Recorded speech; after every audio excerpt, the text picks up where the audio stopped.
In life, you always want to feel like you're in control. You always want to have that control feeling where you're at the table and you're in control of what's happening and you're ready for action. You're ready to pull the trigger. You're ready for your next shot. You're analyzing your next shot. That's how you want to, ideally in life, if you could control your life, that's how it would go 100% of the time. Unfortunately, life doesn't really play out like that. Life is more like billiards. And billiards, let's say, ideally, you lag for the break and you won the lag. If you don't know what that is, then go research it. I can't teach you guys everything. You lag for the break and you win the break. You win the lag, so you get the break first. Now it's your break. You're in control. Your opponent is sitting in their chair, nervous, sweating, drinking water, maybe cleaning up his pool stick a little bit, chalking up his cue stick a little bit, getting ready for his next shot. But he's nervous and he's getting colder. You're on fire. You won the lag. You won the first contest of the game. And the game almost hasn't even started yet. But it has started. It's a competition. And life is a competition. And if you're involved in that competition, if you're alive, then you're involved in that competition. Now it's your turn to break. You have three choices. You can break from the left, you can break from the right, you can break from the center. I usually like to break from the center. I like that break over the left or right hand bridge. I like to, or shelf, I should say shelf. A lot of 9-ball players break from the left shelf or the right shelf. I like to break from the center. It just seems to be more accurate, more consistent. Consistency is important to me. I break from the center most of the time. Let me tell you about a game that happened recently. I broke from the center and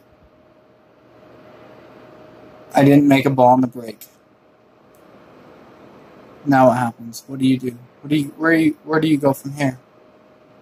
Well, what most amateur players will do is they'll walk around and prance around and go back and forth, and they'll be huffing and puffing and all upset about how they kind of miscued on their break and they didn't get the exact break they wanted. But I don't do that. I'll go away and find a place to sit where I'm not in line with my opponent's shot, because that's disrespectful to do in pool. So stand and the end line of your opponent's shot, to be in the background of his shot. Even if you're standing perfectly still, it's still disrespectful. Find a chair that's outside of his range where he can't really see you, and go take a break. Go take a mental break, a physical break, and don't try to play chess with your opponent by trying to get in line with his shot where you're like mad dogging. Just get out of the shot. Go take a break. Go sit down. And just sit. Like this. Just sit. Just sit down comfortably. You had your turn. Now it's his turn. Or her turn. Just sit in the background. And this is your time to recover. And recuperate. And relax. And rebuild yourself. This isn't the time to be thinking about how you made a bad shot or you made a mistake. In life, you can do that a lot. You can make a mistake in life and you can focus on it and get all anxious about it. And it really just makes the situation worse. The only way to really make it better is to just say, okay, let's recover. Sit back for a couple minutes until it's your turn again. And when it's your turn again, you stand back up. You reassess the situation. And then you look at the shot that you have. It might be a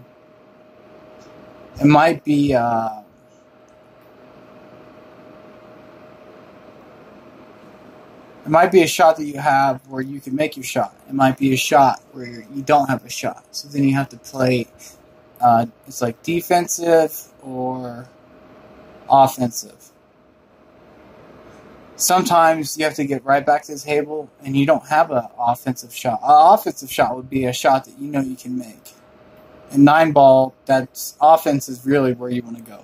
But sometimes you don't have an offensive shot. Sometimes you have a defensive shot. And that's the best shot to take. But this video is going to be a short video, like I always say. Sometimes in order to play offensively, you have to play defensively. But the point of this video is to say what you do in between shots. When you miss a shot, it shows a lot about your character. And when I miss a shot, I have no reaction to it at all. I just step back, find a chair. I step back. If I miss a shot, I go, okay. In my head, I don't talk. But when I miss a shot, I just, to myself, I say silently in my head, like, okay. And then in my head, I tell myself, okay, where's the next shot going to be, more than likely? And then I politely step out of the next shot, which will be my opponent's shot, and I take a break, I sit down, take a breather, I drink some water, and I just wait. I don't chalk my stick, I don't do anything, I just sit still, and I just try to meditate and focus on my game. I don't even really watch what my opponent's doing, because that's not going to help you at all. And it might be 5 minutes later, maybe you might not get a shot till the next game starts. Maybe you just lost the game, maybe he just runs out after that.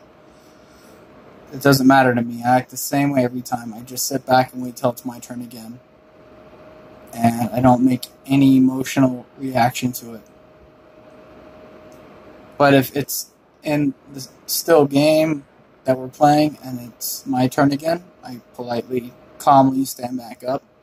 I assess whatever the shot I have, whether it be offensively or defensively, and then I chalk up, and I cue up, and I posture up, and then I get down on the shot, I stay down on the shot, I check it once or twice, I get down on the shot completely, and I follow through with my shot. And I see the outcome of my shot as I'm still down on the table. And when all the balls stop rolling, then I stand back up and reassess what happened, whether I made it or not. And if I made it, then it's like shampooing your hair. It's rinse and repeat. I calmly reassess the table. I don't make any emotional moves, whether I made the shot or I missed it. I don't make any emotional compliments. I just calmly stand straight back up. I stand still. I glance at the table, left and right. I look to see what type of shot I have next, whether it's offensively or defensively. I reassess the shot. I decide how much speed I want to put on the cue ball, depending on a scale of 1 to 7. How much English I want to use, whether it's inside or outside. That depends on what the shot is on the table. How much top spin I want to use, whether it's top spin with outside English or inside English. I decide whether I want to use backspin, whether it's outside English or inside English. I decide if I want to use a stop shot. But what I don't do is I don't take too much time to make up my mind. On professional tournaments, you have about 15 seconds to make your next shot. So I do this very quickly. And I don't talk to my adversary while I'm playing because that's considered a foul. So I take about 10 seconds to decide what my shot will be, then I take about 5 seconds to make my next shot without discussing it with anybody vocally. And then I take the shot. And whether or not your shot finds gravity or it doesn't, you just rinse and repeat. And all these lessons can be applied to life.